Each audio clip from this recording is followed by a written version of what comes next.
Well, good morning. Glad that each of you chose to come back to the class. You had a choice. There's another class, so I'm glad you did choose to come back. For those of you who were not with us last Sunday, and for those of you who are viewing this online, we are considering one another. Hebrews 10:24, consider one another, provoking one another to love and good works. And so we're doing so. We know as Christians we're commanded to spread the gospel, teach and preach the gospel. And certainly we want to continue to do that. But those of us who are Christians, there are requirements. There are things that we must do, and there's things that we needful of doing. And likewise for those who have not obeyed the gospel, and we certainly encourage you to come and be with us here at Bobby Branch and study with us. Be glad to have personal Bible study with each and every one, anyone who would like to do that.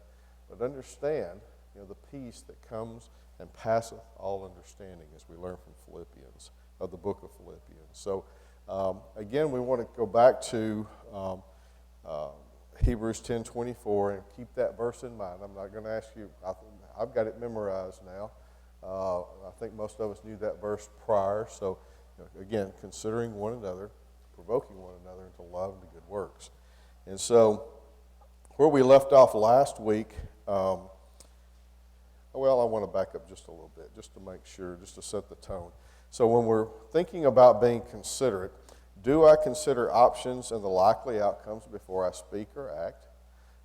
Do I consider what is God's will in a decision that I have? Do I consider what it is that you need at this moment? Do I consider what is my responsibility as a Christian? And do I consider what would I want if I were the other person? And those are some key questions that we need to ask each other. So, according to Jesus, the key to successful living is how we treat other people. Turn with me, Will, over to Matthew 7:12. Before I go too far, just to again make sure everybody, when we're talking about consider, what do we mean when we should consider others? We talked about this a little bit last week. All right, come on. Everybody's asleep. What does it mean? What does it mean to us that we should consider one another? To be considerate to one another. Okay? Well, let's read this verse right here. I think this may help break the ice a little bit more. Think, again, a verse that you've heard several times. Therefore, all things whatsoever you would that men should do to you, do ye even so to them. For this is the law and the prophets. I'm going to read it one more time. Therefore, all things whatsoever you would that men should do to you, do ye even so to them, for this is the law and the prophets. So, this is a lesson that probably many of us as children, we heard from our parents, right? Our parents probably started talking about, I don't have siblings, so I would imagine probably even early on, if your parents, you taught your children, or if you're a child and you had siblings. I did have cousins, I did have friends in the neighborhood, and I was taught that same lesson. Obviously, being the son of a preacher, it was usually book, chapter, and verse whenever, every lesson with my father was book, chapter, and verse. So I don't think I can ever remember one that wasn't. Maybe just on occasion. But, we heard that as from our parents, our teachers in our schools, hopefully. I know that I did. I know that many of the teachers that I had in high school, maybe not so much past high school, but should help develop those things. Certainly as elders and ministers, we're challenged to help everyone and encourage everyone to adopt this mindset. This is a 2,000-year-old sentence, if you will. 2,000 years old. Imagine the remedy for all the countless problems that we have. If we could just pick one verse out of the Bible and ask the rest of the world to just do this one verse,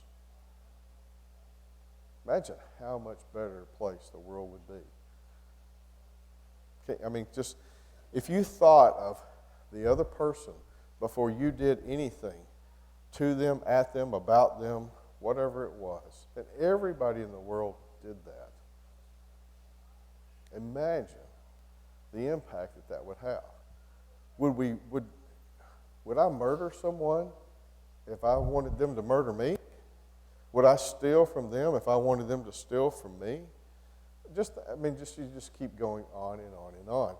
And so, we have, in our country right now, in some areas, people who want to make a decision to eliminate the police, that we shouldn't have law enforcement. I'm sure they probably suggest some other type of or something similar, but they want to just completely change law enforcement. I will agree with that if everybody in the country will follow this one verse. I will agree to that if you'll agree to this. Because we'll still need, to an extent, people to serve. Because there still will be accidents. There will still be people who need to respond to different events that happen that are beyond, that are not human control. But if everyone else in the world, if you will, but even I'll just start with Tennessee, maybe just in Warren County. And right now, I'll just start in this room right now. If we just start doing that one verse, the impact that can have on the rest of us and other people, and how they react, to us, and maybe that they, do that as well. So, how do we increase our empathy toward the world? So how do we start? Again, I'll go back to this one verse, Matthew 7:12. How do I start? With one person at a time. I challenge you today, just one person that you meet today. Now again, we're in the midst of the pandemic, and we're somewhat limiting, although going to Walmart yesterday, I'm not sure we're really limiting ourselves very much, but be considerate of one another. And if you can apply 7:12, certainly apply that as well. Yesterday in the Walmart parking lot, a gentleman who he did exactly this. He was watching, but he wasn't completely watching where he was backing out of the parking space. And there was a person who did completely come up very quickly and out of the blind spot, come right up in behind his car about the time he's backing up. And he got so close to the person that the person could reach out and tap on their car and get his attention. The gentleman immediately stops the car, puts it in park, jumps out, and I can see him go over, and he's putting his hands together, and he's telling him how sorry he is. And the person is like, "That's okay, it's all right." So there was a good exchange there. How does that sometimes turn out? Person in the car says, "Why are you walking behind my car for?" Person walking says, "Why are you backing up and run over me?" I mean, if we consider one another, consider if I'm the person walking behind that car, consider that the person just didn't see me. Consider that the person has something else completely on their mind. Consider a lot of different things. If I'm the driver, consider my own actions, if you will, but also consider they didn't see me, they didn't know that consider one another. And again, going right back to Matthew 7:12, try to follow that verse. And I challenge all of us to try to do that just once, just one person. Tomorrow another person, the next day. And you'll find that it becomes a lot easier as you go along. Nathan, Tony talked about this a little bit this morning. Nathan used a story and questions to David to help him understand his wrongs. I'm not going to go back and repeat it. He covered it a little bit this morning, 2 Samuel chapter 12. What was the risk Nathan had? Nathan was trying to be considerate. He was taking God's direction. Obviously, as a prophet, he's inspired, and he has that He's been given that by God. But what if David had not considered Nathan? Who is David? He's the king. If he didn't like what Nathan had to say, Nathan already knows what he did to Uriah. What could happen to Nathan? He could never hear from Nathan again. He could have him put to death, being the king, I guess, but he could make sure that no one ever hears from Nathan ever again. So there's a risk there with Nathan and having to be considerate. He's having to challenge David. He's telling him the story. And then as he ends the story, David is angry about what this man has done to this other man. And Nathan says, "You are the man." And David has to really think about it. He could have been angry and not considered. Also you have to understand, probably David understands and knows that Nathan's a prophet. This is God being taught to him through Nathan. But at the same time, we can sit and listen to book, chapter, and verse preached from this pulpit, and it can make us angry, right? Probably because we're in conflict with God's word. But sometimes we can sit in this pulpit or sit and listen to the pulpit, someone in the pulpit speaking directly from God's word, and we may not like that. And so we've got to consider, ourselves, especially in that where we're in conflict with God. When you were young, you probably heard your parents say, "How would you like it if someone did that to you?" What would you want if you were in his or her situation? Or we usually say, what would you think about if you were in their shoes? And so we have to try to think about that when trying to be considerate.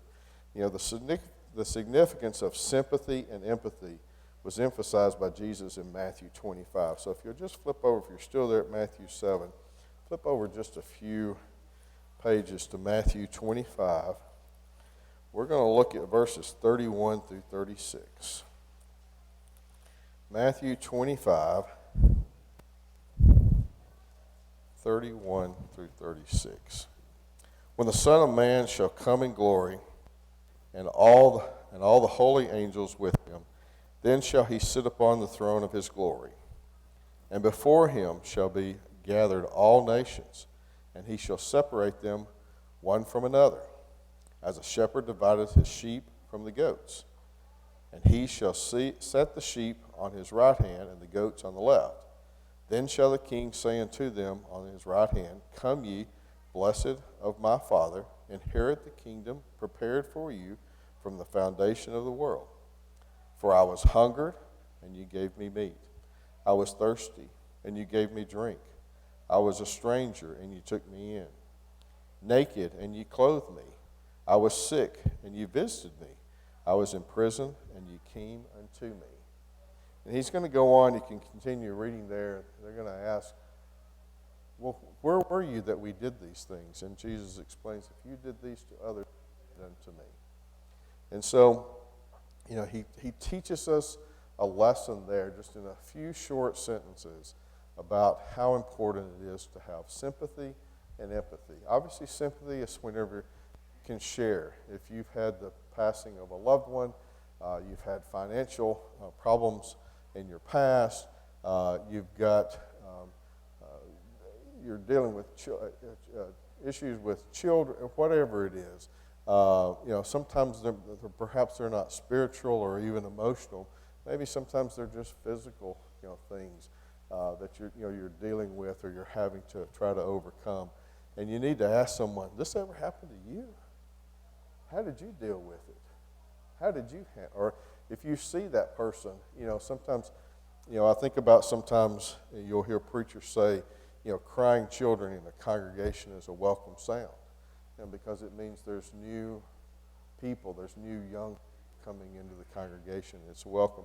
But whenever you're sitting about right here and your 2-year-old is going up and down, and it doesn't matter what you do, you don't have the right toy, you don't have the right whatever, you cannot get their concentration, but you really want them to learn to sit patiently in services. You don't want to have to go back to the nursery. You want to try to, there's a balance there, I'll just tell you. I think everybody in this room knows whenever that 2-year-old is going up and down like this right here, and it's a distraction to everybody else around, then it's time to take that 2-year-old out. But you're trying so much to get that child just to sit down and amuse themselves with a book or a quiet toy or whatever. If you see that person and you've had children and you know that, walk over and tell them it's okay. Don't worry about that. Don't worry about that 2-year-old. We're all going to forget about this by next Sunday, maybe the second Sunday, I don't know. But we're going to forget about that. That's just one of those things. It'll help that person feel so much better. Just that, we have all had to deal with that. There's just things that happen with children. Illness. There's things that happen with all of us. And things that, that affect us and how we can do. And things maybe, it's certainly at a certain age and certain stages of illness, there's things we just cannot do anymore. And, and just letting someone know, hey, it's all right, let me help you with that.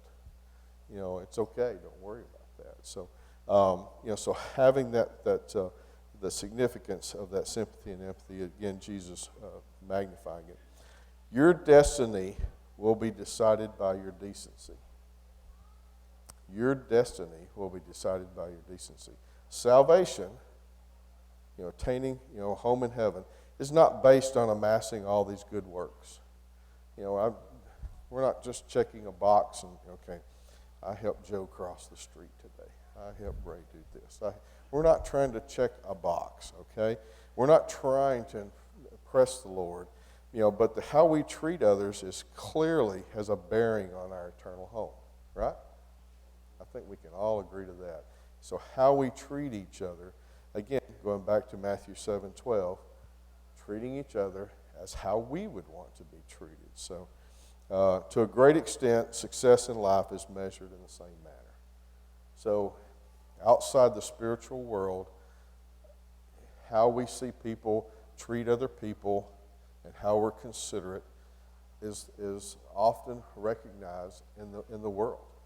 You can think of people today, people who have passed on, who have done things, for our community and for our nation.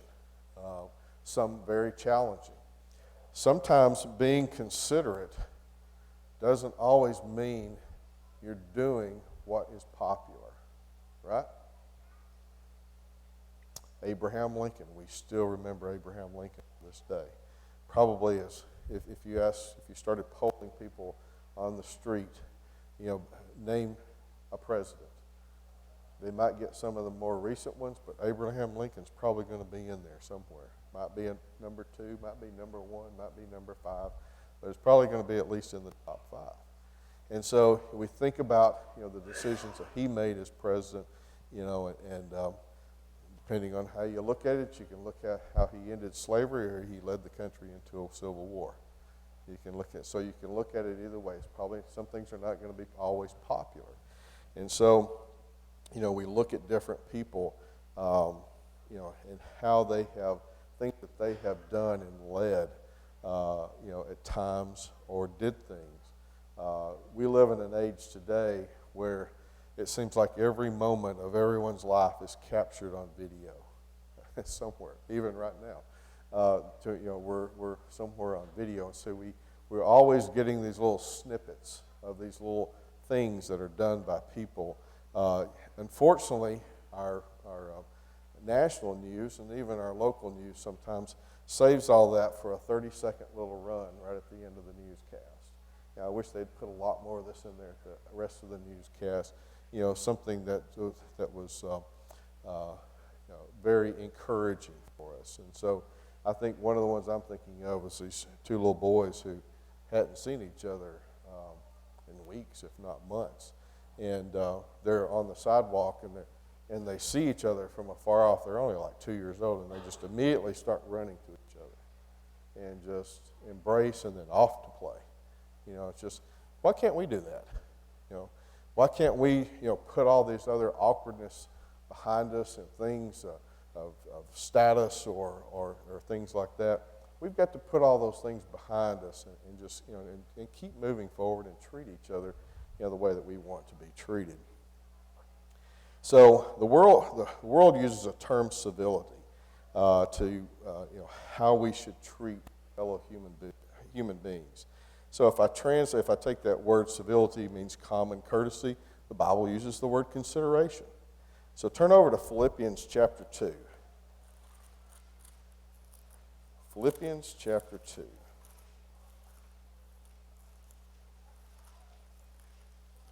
Verses 3 and 4. Philippians chapter 2, verses 3 and 4. Let nothing be done through strife or vainglory, but in lowliness of mind let each esteem other better than themselves. Look not every man on his own things, but every man also on the things of others. And so spiritually healthy people balance the appropriate concern for self and others. Okay? So we do have to look out for ourselves, right? We have to take care of ourselves. We have to, do things, for. But the spiritually healthy person has a good balance in there of when they're doing those things. Some of you, exactly, Brother Ricky just says we don't take care of ourselves, we can't take care of others. And it's exactly what, for those, again, as parents,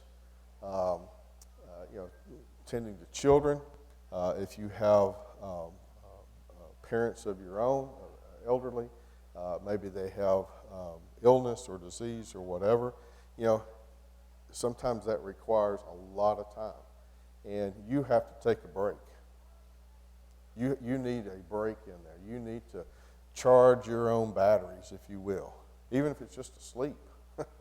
Or maybe it's just just to get yourself away. You've got to have that balance, because if you go too far one way, you will become bitter. Whatever leans you one way or the other, if you don't have that balance, goes back to Jesus saying about serving two masters. You're going to hate one. And whichever one you're spending the most, and it's taking all my time away from doing this or that or the other thing, I'm going to become bitter toward it quite often, or maybe even just calloused, but I'm going to become bitter toward that. So people who are spiritually unhealthy seldom rise above themselves. People who are not spiritually healthy are not going to rise above themselves, get past themselves, and help other people. They're often obsessed with their own importance and their own interests. An evil person may be very polite, but not truly considerate. So we have to be careful. We have to look at ourselves too. Are we just being polite? Brother Ricky, you meet him out here on the street. He doesn't. This is a bad analogy for today, but it's cold outside, and he doesn't have a coat on, and he's shivering. And I got a coat in the truck, and I just, Ricky, what's wrong? He said, well, I'm cold. Well, be warm. And I leave Ricky. And I got an extra coat in the truck, but I don't offer him the coat. I was really polite about it, wasn't I, Ricky? Be warm. Have warm thoughts. Let me show you a picture of a candle or something. Pardon? It's all it can. Yeah, sometimes, So, what were you going to say? You'd be pretty mad at me. So, I was very polite about it. I was very nice about it, and then I turned and walked away. So I'm not really considerate of you if I did that, right? So one who promotes their self-interest, that's what we call egotism. The person who is looking for mutual interest, that's what we call empathy. And when we care for one another, and whenever we look out for each other, and we actually put action to words. So Leonard has asked me about this one a couple of times because he's heard me say this. No one cares what you know until they know you care. That's a saying that I use quite a bit. No one cares what you know until they know you care. Okay? Sometimes that's a hard lesson that we have to learn sometimes. Again, going back to the analogy with Ricky, you have to put action with words, and you have to continue to be that. Just doing it once Okay, got that box checked. I gave Ricky a coat. All right, I've been nice once in my life. All right, I'm done. That's not where it stops. So we have to keep moving. So let's go back to the source of love. How do we tell, the source of the love? How do we see that? Again, I'm going to ask you to go back to Matthew 7. And we're going to look at verses 17 and 20. So Matthew 7, verse 17 first. Even so every good tree bringeth forth good fruit, but a corrupt tree bringeth forth evil fruit. Now skip down to verse 20. Wherefore by their fruits ye shall know them. So we know each other by our fruits, right?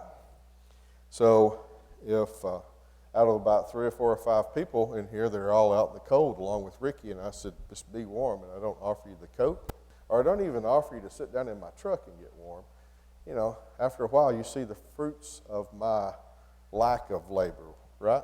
I'm not doing anything to really actually help. And so we can recognize people by their fruits. Turn that around.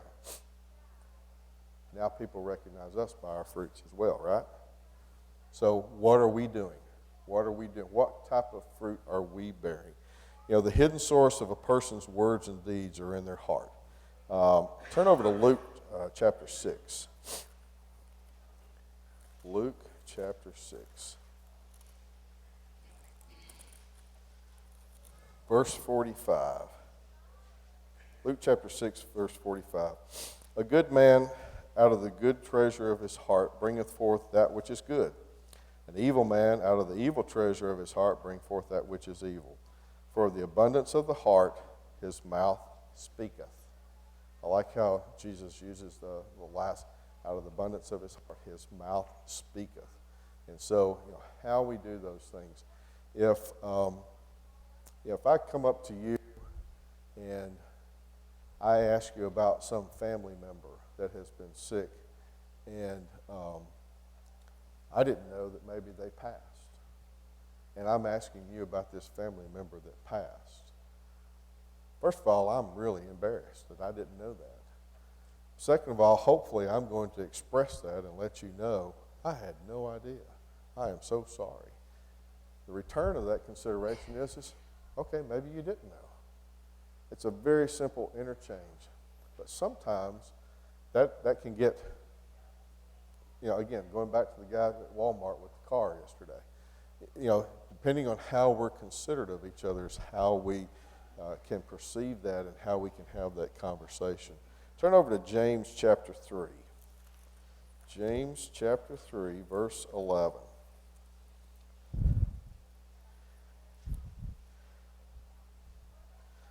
James chapter 3, verse 11. Doth a fountain send forth at the same place sweet water and bitter?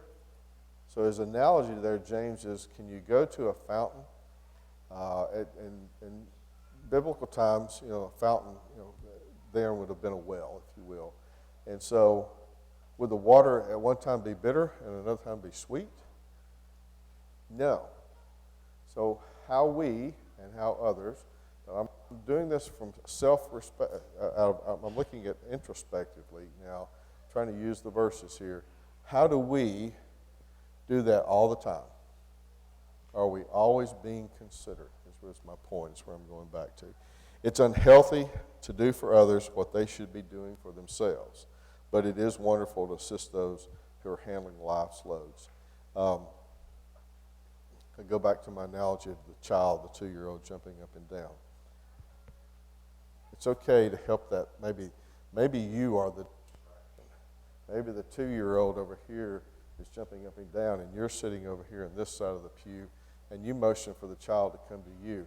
And because that child doesn't really know you that well or is not around you as much, they're enamored, and they suddenly get quiet because you just do something like this, or you do something with them, or you do something. And that's great that you could do that. Now, if you're this parent, don't expect that person to do it every Sunday, okay, or every Wednesday night or every Sunday night, okay? So teaching someone and trying to have those lessons are very important. I remember when Caleb was born, Glenda may have known this. I had no idea. But you have a bag of church toys. I see 1, 2, 3, I see about 4 of them sitting up here, right here. Those toys don't leave the church building. The kids don't ever see them except on Sunday night and Wednesday night and any other time we may be here for a service. Why? Anybody know why? We forget about our toys, don't we? I got a whole garage full of toys. I was down there yesterday. Oh, I forgot I even had that thing up there. Same way, big kids. We've just grown up, okay? And so kids that have these toys that on Sunday morning or Sunday night or whatever, they haven't seen it since Wednesday night, or they haven't seen it since Sunday night, or whatever the case may be. And so, oh, this is a brand new, I haven't seen this in so long. It's been 3 days. Or it's been Sunday afternoon since I've seen this. And so, the same thing, learning someone and teaching someone, helping someone. I didn't know that. Again, I said Glenda may have known that whenever Caleb came into our lives. But I had no idea. That was such a blessing as the church bag, was to bring the church bag of toys. So that was, so there's this little lessons and things, that we can do. We use a term or a phrase sometimes, feed a man a fish and he'll eat for today. Teach him to fish and he'll eat for his life, for his lifetime. And so if we can help teach and do things to other people, that's the goal. We have to be careful not to always be saving someone physically and things of that, especially in that. We certainly know we can't save people ourselves spiritually. That's there; they have to do that themselves. But we have to be careful to teach instead of doing sometimes. Okay? An evil person will work very hard to justify their heartlessness in their own mind. The real truth is they become very good at rationalizing their own selfishness. I could be this other person sitting on this other pew with a 2-year-old going up and down, and I could sit over there and I could just think to myself, or I might even turn around or lean up and tell the person in the pew, why can't they control their child? Why don't they do something about that? That's my selfishness, that I'm not considering, that family or that child. 2, again, could actually do something. How do children react? I use that example. If a stranger, somebody comes in, your child's not being cooperative and they're being loud or they're crying. There was a video I saw of this little boy. He was probably about 4 or 5 years old. And he was crying and crying. He was sitting in McDonald's and he's crying. I don't even know why he was crying. And another person, not a store employee, another person walked up to the little boy and said, "Are you through crying yet?" And the little boy goes, "Yeah, I'm done." I mean, it was that fast. I mean, it's just like he sucked all of it back up in his head and said, "I'm done, yeah." His parents could not stop him from crying because he knew he was going to get a reaction from the parents. This stranger, he didn't know what, they might kick me out of the store. I don't know what this person's at. But they were suddenly enamored by that. So sometimes some of those things will really help.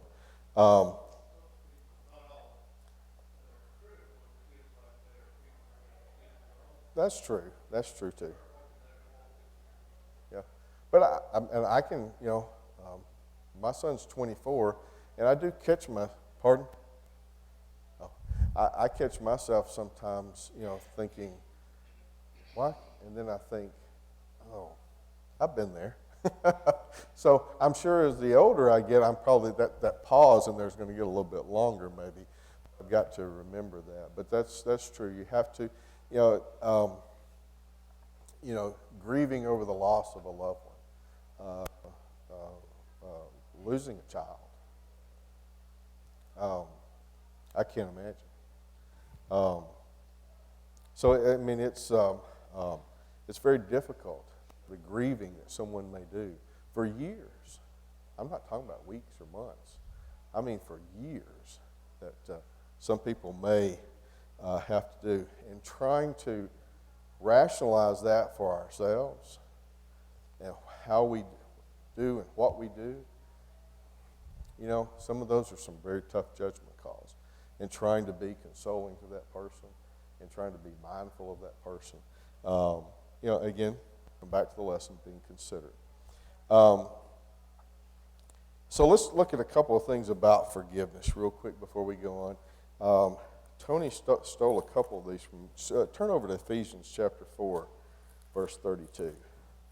We're going to hit Ephesians here quite a bit real quick. Like I said, Tony stole some of these from me this morning. I was sitting there listening. There's quite a few things in Tony's lesson this morning. I thought, he must have been looking at my notes. But chapter 4, Ephesians chapter 4, verse 32. And be kind one to another, tenderhearted, forgiving one another, even as God, for Christ's sake, hath forgiven you. Turn over to, back up just a few verses. 25. I probably should have started here. Wherefore, put away lying, speak every man truth with his neighbor, for we are members one of another. Be ye angry, and sin not. Let not the sun go down on your wrath, neither give place to the devil.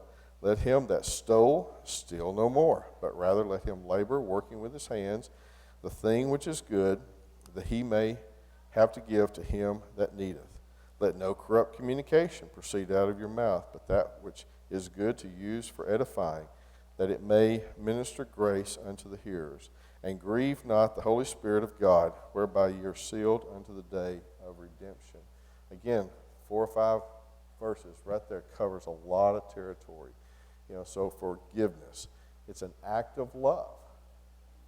If you really love the person, you'll forgive them. If you don't, you won't. Okay? It's pretty well that simple. And that then puts that fault on you.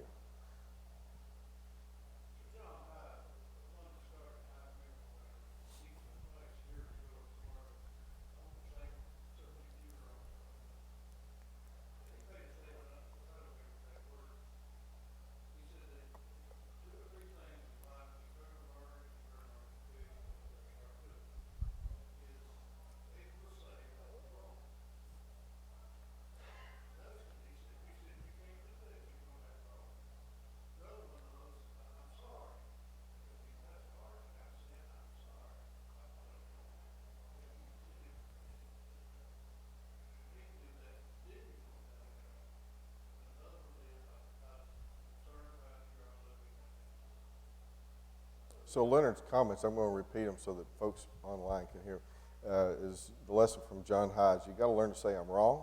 You've got to learn to say I'm sorry, and you've got to be considerate of others. You've got to think of other people. Yeah. So that's exactly it. I'm watching the clock, and it seems like the clock goes a lot faster for some reason when you're standing up here than sitting out there. So I'm not sure how that works that way, but I'm going to go along because next Sunday I want us to start talking about kindness, which is very similar, but I want us to specifically get into kindness. So with the time we have, I'm going to jump ahead just a little bit. There are destructive relationships that we can get into, and I want to hit this one very quickly. Proverbs 24 and 25, if you want to go back and read that. We have to be careful of the relationships that we get into. We need to be considerate. We need to be kind. The exchange yesterday at Walmart of the gentleman in the car and the person walking behind them, probably never going to meet again. Maybe, I don't know. We're a small town, small community. They may show up church building together one day, not even know it. Who knows? But in certain relationships where someone is not being considerate, they're going to drain you. They're going to keep pulling you down. They're going to keep pulling things out of you. And so we have to be very careful. We can stop those things. We can still be very considerate of that person. It may still have pain involved. There are things that we can do to do that. We have to avoid unsafe people and unkind people. So I want to hit one thing in particular here. I'm watching the clock again. Jesus recommended 3 courses of action when people hurt you. Pray for them, bless them, and do good to them. similar to the lesson Leonard, I think, was talking about from Brother John High. Luke 6, 27 and 28. And again, I'm going to leave that verse with you in the sake of time to walk through that. But Jesus recommended pray for them, bless them, and do good to them. Okay? So I'm the guy in the car yesterday, for example, and the exchange is over with. And before I pull out of that parking space, maybe I should just pray for that person. Maybe I even pray for me that I don't do that again. But I pray for that person. You know, I bless them. I'm glad that they didn't get hurt. They didn't get angry. They, went on about their business, and everything's okay. And then what could I do good for them? There was a thing that a lot of people used to do this. I'm not sure we see it much anymore, but we used to do this thing called pay it forward. And so have you ever been at a fast food restaurant, or going through the drive-thru, and you got up to the drive-thru, and the person said, this other person paid for your food. They just drove off. You ever had that happen to you? Not at a drive-thru, but maybe. Might have been. You don't know. You don't know who did that. So, isn't that nice? Isn't that nice? So, I did that to my cousin one time. He didn't even recognize the car or anything. He was directly behind me in the drive-up window. And I asked him, how much is his food? Here, let me pay for his food. 6 months later, at a family reunion, he's still talking about it. He said, I don't know who that was. I was at McDonald's. And I looked at him and I said, you didn't know my car? You didn't even see it? He's like, and then he thought I was lying. Then he's like, no, that wasn't you. You're just trying to take credit for it. Very quickly before they ring the bell on us, I want to leave you with a thought. Think of 3 ways we as a congregation can be more courteous. 3 ways. Let the elders know. Let me, Leonard, Stanley, Don, Jamie, let us know. What are some things that how we can be more courteous. Thank you.